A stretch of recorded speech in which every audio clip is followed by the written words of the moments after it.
last thing we're going to talk about are the conclusions. So first of all, the quality. WSET, we like to talk about the system BLIC: balance, length, intensity, complexity. Mm-hmm. And these are the sort of 4 parameters which we use in order to judge quality of a wine.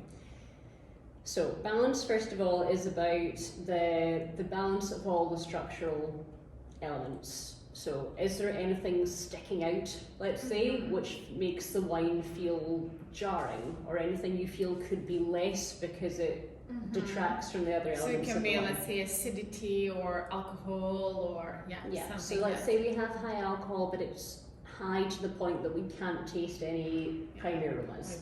Let's say that we have some sugar in the wine, so it's off dry or medium dry, and we have extremely low acidity.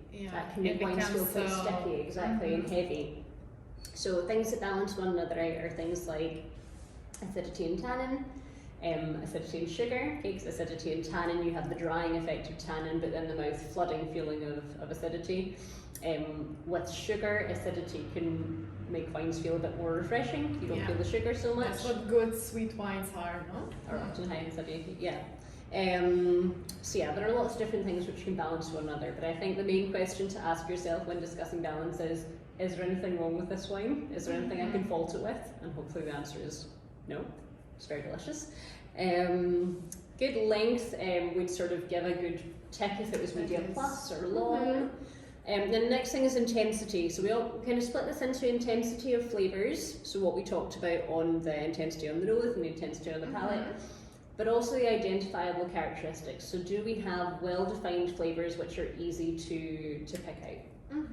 And in this case I would say yes, lovely intensity. And then the last thing is complexity.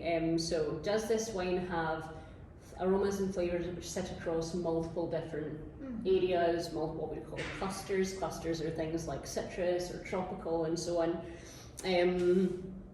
A good question another WSET educator told me about a few years ago was, is this a wine which you would talk over or talk about? So let's imagine we're at a party. And it's the background, or exactly. It's actually the main character of conversation. Exactly, like you change the wine and do you stop and talk about it? You're like, wow, this is really interesting, or do you think, let's But then it depends on the person. Some geeks like us, we can even talk about like not surprising wines. Exactly, but I think in this case I'd probably say not a hugely complex wine, very delicious wine, but here we have really aromas across, let's say 3 or 4 clusters. We have citrus, we have some green fruit, we have some floral, and we have a touch of the effective release. But so not too much complexity, but there is, we couldn't say it's simple.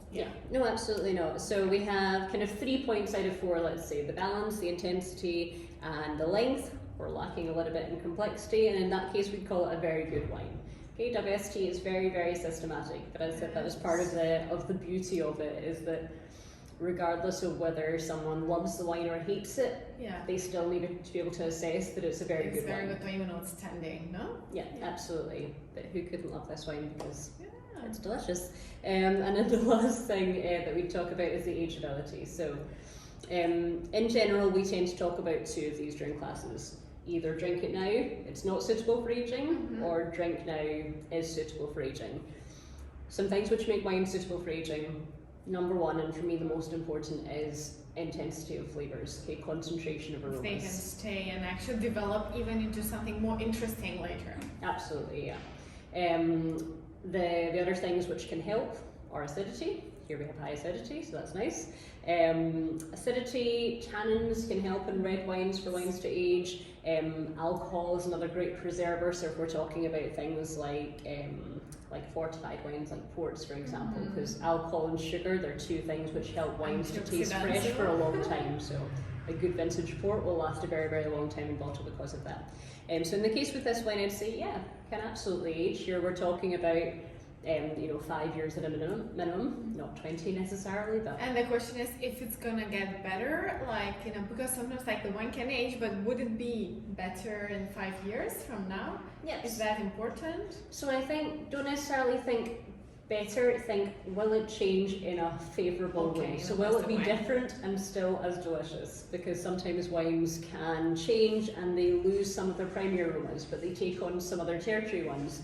and it's not necessarily that one version, the young version or the old version is better. Yeah. It's that they're different.